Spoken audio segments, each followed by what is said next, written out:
Devenue légion, la pourriture accélérée et la réduction de saveur de légumes et fruits suscitent des interrogations. Dans nos marchés, de nombreux consommateurs s'interrogent. Pourquoi les fruits et légumes se conservent-ils moins longtemps et ont-ils perdu en saveur?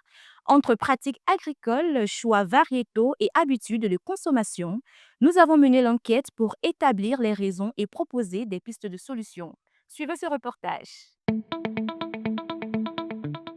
Sur les marchés de fruits et légumes, le constat est partagé. Ces denrées alimentaires au cœur de notre alimentation se conservent moins longtemps. Certains pourrissent rapidement, d'autres ont perdu une partie du goût qu'on leur connaît. Les commerçantes le remarquent au quotidien. Ce sont ces observations répétées qui ont attiré notre attention et nous ont poussé à interroger des acteurs des filières.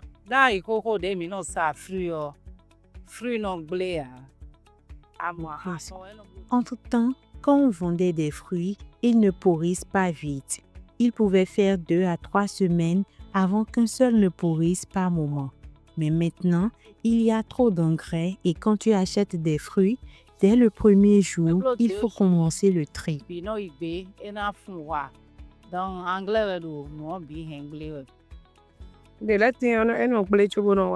a d'autres qui se gâtent avant l'achat et dans ce cas, le vendeur et l'acheteur coulent tous deux et pètent. Les producteurs utilisent trop de produits chimiques et on constate que les fruits ne sont plus naturels comme par le passé et ne sont même plus fermes et résistants pour la conservation. Au lieu que ces produits durent une semaine au moins, ils ne tiennent même plus un jour. Surtout l'ananas, sa durée c'est 3 jours. Lorsque ça va jusqu'à 5 jours sans être vendu, tout va à la poubelle. Et donc, à cause de ces risques de pourriture, nous n'arrivons plus à acheter grand-chose. Tout se gâte. Derrière ce phénomène, plusieurs causes sont avancées. Parmi les principales, l'usage excessif des engrais de synthèse. S'ils favorisent une croissance rapide et de bon rendement, ils peuvent aussi fragiliser les plantes et réduire la qualité gustative des fruits et légumes, de l'odeur et de la texture.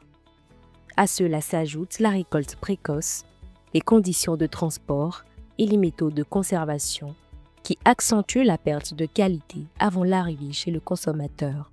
Ça dépend de plusieurs facteurs.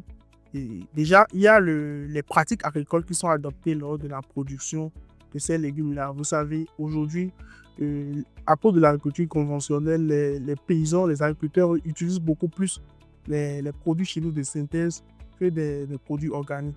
Et donc, cela s'explique par le fait que par endroit, il y a certains producteurs ne maîtrisant pas parfaitement l'utilisation des engrais chimiques, notamment l'urée et le NPK. Donc, cela crée une différence au niveau du fonctionnement de ces produits maraîchers-là.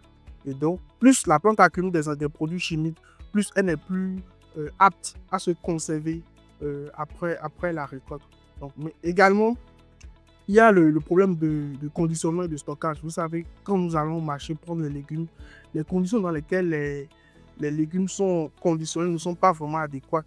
Parfois sous le soleil, parfois soumis au stress hydrique. Donc tout cela peut amener le produit à perdre en saveur, mais également à diminuer sa durée de conservation. Il y a beaucoup de producteurs qui utilisent trop d'engrais chimiques, des engrais par rapport aux fruits. Cela perd le goût organisme leptique des fruits. Et là, si vous le consommez vraiment que de n'importe quoi. Alors que s'ils utilisaient de la matière organique adéquate, en respectant les étiquettes qui veut dire l'apport de ces engrais, là, nous parlons d'engrais d'entretien et engrais de fond. Là, ça permet au plant de donner des produits de qualité. Et là, si le produit va sur le marché, d'abord, ça garde sa conservation et ça garde aussi son goût. Face à cette situation, des solutions existent. Pour les consommateurs, il s'agit de faire des choix plus éclairés, de privilégier des produits de saison, d'observer la maturité et favoriser autant que possible les circuits courts. Du côté des producteurs, les spécialistes recommandent une fertilisation plus équilibrée et surtout un retour à l'usage des engrais organiques. La responsabilité sera partagée à plusieurs niveaux. Au niveau des producteurs, il faut adopter les bonnes pratiques.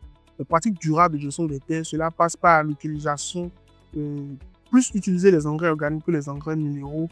Et les engrais organiques, nous allons parler de fientes, de crottes de bousses de vache, de crottes de lapin.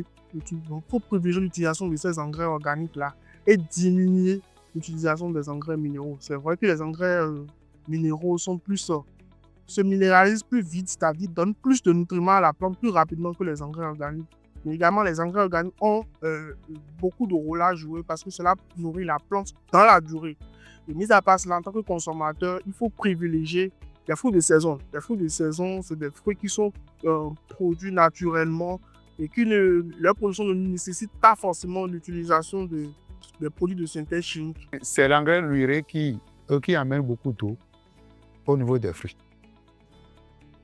Alors que si c'était que le producteur essaie d'utiliser le potasse un peu, lui, il réduit l'aspect d'eau et donne la solidité au niveau des fruits.